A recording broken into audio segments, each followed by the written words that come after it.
Hvordan vil du løse dysten der?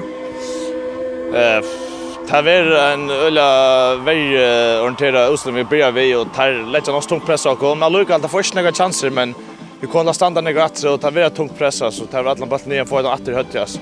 Ta väl nog fram man lukar att det är för som har stänt viras. Det har inte några chanser. Det behålls långt tatta som allt kan hämtas men så är svårt där. Hvordan vil du løse inställningen til dysten? Det har vi sagt för alltså inställningen och einslas hon alltid fantastiskt. Alla arbetar men jobbar på dem. Det första visa att de vill spela för landet. Det är fantastiskt att delta vid det. Ja, og her har vi så landslagsvänjaren Bill McLeod Jakobsen. Hvordan vil du løse dysten? Nej, jag vill säga att vi möter någon otroliga strukturer. Vi gör det gott, vi gör allt det som vi gör och syndrar rätt. Det har rakt lagt mål, vi kommer åt tulja. Vi fick inte jauna, men vi tillde ta imon väck från färden och faktiskt Atlantiston. Kunde jag finna mål rätt, men vi går i allt som vi åt och tappade 2-8 och jag hade att det var jordan hvis man nu är förskatt här på. Det var så goda takter. Ja, men alltså tar gera det som takter skulle göra. Vi är ohäfna att inte skora mål rätt. Tar fokus flyger än 2 och men så skulle vi tappa så får vi köra på natta. Men jag hade att vi kunde stjäla styr här där men det gör du switch så det är bara inte grad jag gå kappen vi är ja.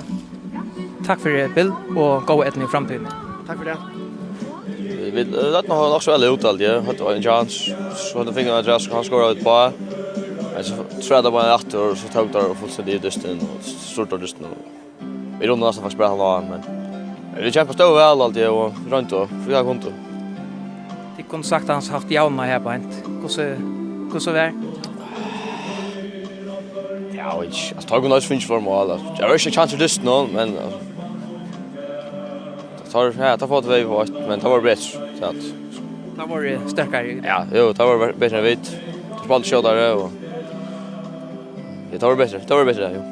Hvordan vant du framhållande kappingar av samma slag?